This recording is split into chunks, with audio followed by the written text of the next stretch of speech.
Shalom buat anak ibu semuanya. Bagaimana kabar kamu hari ini? Ibu harap anak-anak ibu tetap dalam keadaan sehat. Nah, anak-anak ibu, hari ini kita akan belajar mata pelajaran Bahasa Indonesia, melanjutkan materi yang sebelumnya, menentukan gagasan pokok dan gagasan pendukung. Ibu ingatkan kembali buat anak-anak ibu, menentukan gagasan pokok itu tidak selalu di awal paragraf. Kamu harus membacanya dan memahami wacana itu pelan-pelan. Lalu kamu pikirkan mana gagasan pokoknya. Menentukan gagasan pokok itu dia menceritakan tentang apa, isi cerita itu membahas tentang apa, itulah gagasan pokok. Lalu kamu cari dia di mana posisinya, di awal, di akhir, di tengah, di awal atau di akhir, ya anak-anak ibu. Nah, selamat menyaksikan video pembelajaran dari ibu. Jangan lupa diawali dengan doa. Tuhan Yesus memberkati.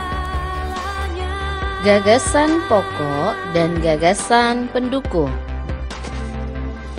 Nah, anak-anak ibu akan menjelaskan gagasan pokok dan gagasan pendukung melalui contoh, karena penjelasan tentang gagasan pokok dan gagasan pendukung sudah ibu jelaskan pengertiannya beberapa minggu lalu. Nah, saat ini ibu akan menjelaskan melalui contoh bagaimana menentukan gagasan pokok dan gagasan pendukung. Nah, dari contoh yang ibu berikan, tiba saatnya keenam sekawan melakukan percobaan. Setiap orang menunjukkan tanggung jawabnya dalam bekerja. Tidak ada satupun di antara mereka yang duduk diam atau memberi perintah saja.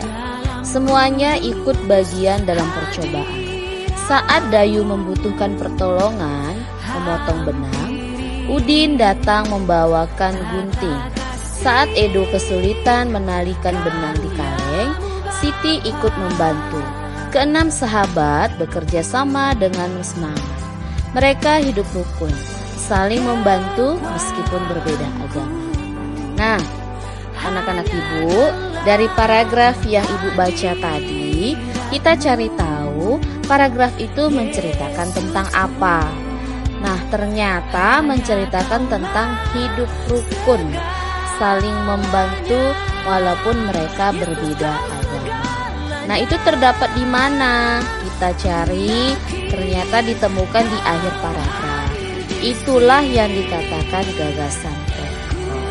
Gagasan pokoknya berarti mereka hidup rukun, saling membantu meskipun berbeda agama. Nah, gagasan pendukungnya mana? Gagasan pendukung itu kan menjelaskan apa yang dibahas yaitu gagasan pokok. Nah, anak-anak ibu, mengenai gagasan pendukung, selebihnya dari kalimat tersebut itulah gagasan pendukung. Kalau kamu sudah menentukan mana gagasan pokoknya, itulah yang lainnya gagasan pendukungnya. Jadi gagasan pendukungnya yang mana? Ingat, untuk membentuk gagasan pendukung per kalimat, dia diakhiri dengan tanda baca titik, tanda baca tanda tanya, tanda baca tanda seru. Itu dikatakan satu kalimat, ya. Yang pertama, tiba saatnya keenam sekawan melakukan percobaan. Kedua, setiap orang menunjukkan tanggung jawabnya dalam bekerja. Tiga, tidak ada satupun di antara mereka yang duduk diam atau memberi perintah saja. Empat, semuanya ikut bagian dalam percobaan. Lima, saat Dayu membutuhkan pertolongan memotong benang, Udin datang membawakan gunting. 6. Saat Edo kesulitan menalikan benang di kaleng, Siti ikut membantu. Keenam sahabat bekerja sama dengan semangat.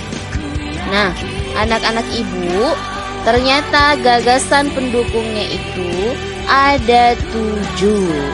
Ada 7, berarti di dalam satu paragraf itu terdapat 8 kalimat. Kenapa 8?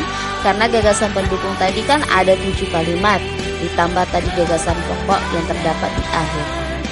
Nah, anak-anak ibu, begitulah cara menentukan gagasan pokok dan gagasan pendukung. Demikian ibu jelaskan, semoga bermanfaat. Tuhan Yesus. Shalom.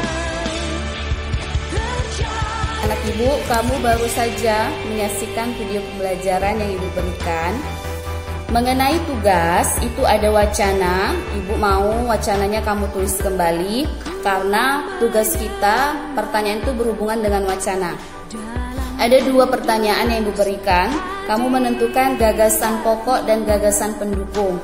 Itu pada paragraf kedua dan paragraf ketiga.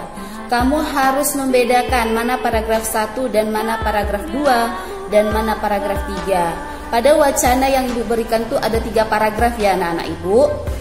Lalu cara mengerjakannya kamu buat seperti contoh yang ibu berikan. Misalnya nomor 1, paragraf 2. Paragraf 2 di bawahnya lagi seperti contoh yang ibu berikan, gagasan pokok. Apa gagasan pokoknya? Setelah itu di bawahnya lagi seperti contoh ibu berikan, gagasan pendukung. Ada berapa gagasan pendukungnya? Nah, menentukan ada berapa jumlah gagasan pendukung itu per kalimat. Dan harus kamu pahami, yang dikatakan kalimat dia diakhiri dengan tanda baca titik, tanda baca tanya, tanda baca seru. Itu dia. Itulah yang dikatakan kalimat.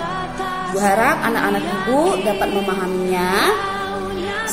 Terima kasih sudah menyaksikan video pembelajaran dari ibu, dan ibu harap juga anak-anak ibu memahami pembelajaran kita. Tetap semangat, tetap sehat selalu. Jangan lupa diakhiri dengan doa. Tuhan Yesus memberkati. Shalom.